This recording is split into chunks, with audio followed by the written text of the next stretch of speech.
అందరికీ మన ప్రభువును రక్షకుడైనటువంటి యేసుక్రీస్తు వారి పేరిట ప్రత్యేకమైనటువంటి వందనాలండి.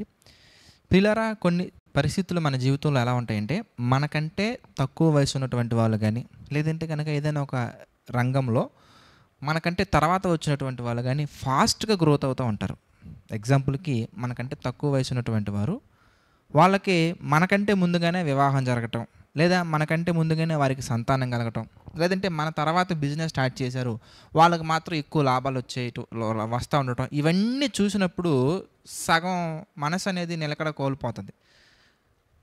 అది కాకుండా మిగిలినటువంటి వాళ్ళు కొంతమంది మాట్లాడుతూ ఉంటారు, ఏంటి బ్రదర్ మీకంటే తర్వాత ప్రారంభించారు, ఏంటమ్మా ఇగో నీకంటే చిన్న వయసు అందరూ వివాహం చేసుకుంటున్నారు, మీకు వివాహం అయిపోయింది 10 సంవత్సరాలు అవుతుంది, ఇంకా పిల్లలు పుట్టలేదా, ఇంకా సంతానం కలగలేదా? ఈ మాటలన్నీ విని విని విని విని విని విని మనలో ఒక కృంగుదల అనేది ఏర్పడుతుంది.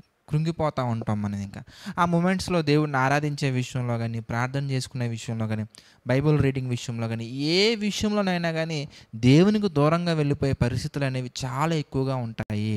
కనుక ప్రియులారా, ఈ సందర్భంలో మీకు ఒక మాట చెప్పాలనుకుంటున్నా. అదేంటంటే, ప్రసంగి గ్రంథంలో ఒక మాట కనబడుతుంది, మనం చూద్దాం. ప్రసంగి గ్రంథంలో 3వ అధ్యాయంలో 11వ వచనం ఒకసారి చూద్దాం. ప్రసంగి గ్రంథము 3వ అధ్యాయము 11వ వచనం కనుక మనం ఒకసారి చూస్తానండి.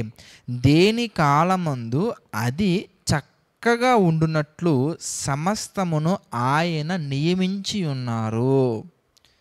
ఏ కాలంలో ఏది జరగాలో అది ఆయన చాలా చక్కగా నియమించి ఉన్నారు. అప్పుడు ఆ కాలంలోనే ఆయన నిర్ణయించుకున్న టైంలోనే జరుగుతూ ఉంటాయండి.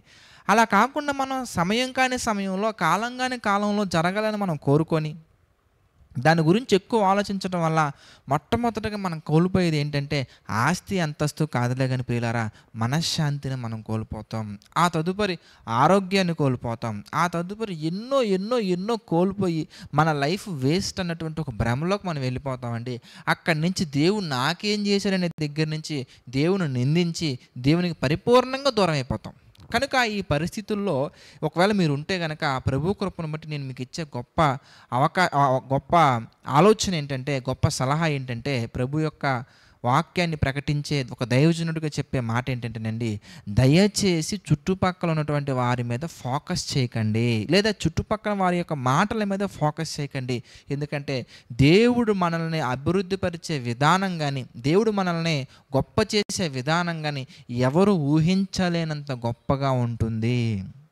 కనుక మీరు ఏం చేయలేదు. ఎందుకంటే బైబిల్లో సందర్భాలను ఒకసారి చూడండి. ఇంక ఏమీ లేదు, వీడి జీవితం అయిపోయింది అనుకున్న పరిస్థితుల్లో దేవుడు చేసినటువంటి ఒక చిన్న వర్క్ లేదా చిన్న కార్యం అనేది ఎంత గొప్పగా నిలబెట్టిందో మనకి బెస్ట్ ఎగ్జాంపుల్ కింద ఎంతోమంది భక్తులు మనకు కనబడతారండి. దానియేలు గారి జీవితం మనం చూసాం అనుకోండి, చచ్చిపోయాడు అనుకున్నారండి.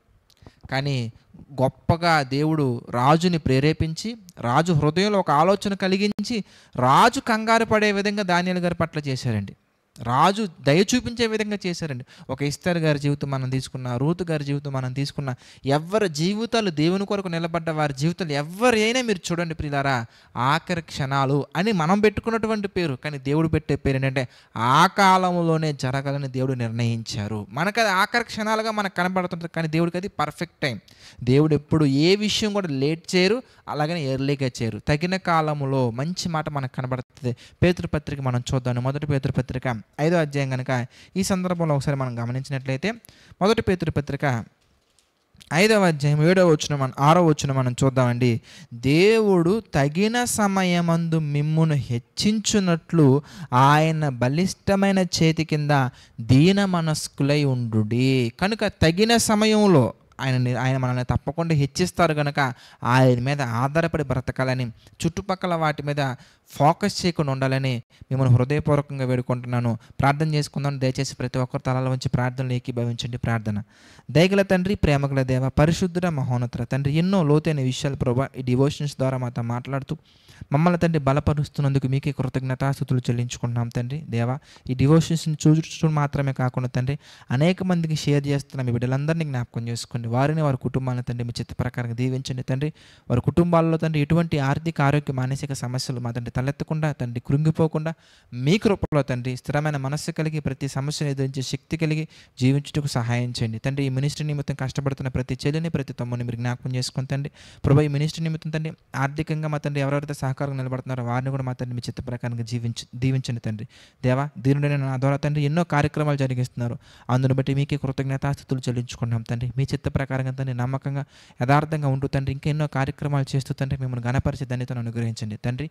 సమస్త మహిమ ఘనత ప్రభావాలు తండ్రి మరొకసారి మీకే చెల్లించుకుంటూ మా ప్రభువును రక్షకుడైనటువంటి యేసుక్రీస్తు వారి పేరిటి ప్రార్థన అడిగి వేడుకొనుచున్నాము తండ్రి. ఆమెన్. అందరికీ వందనాలండి. God bless you all.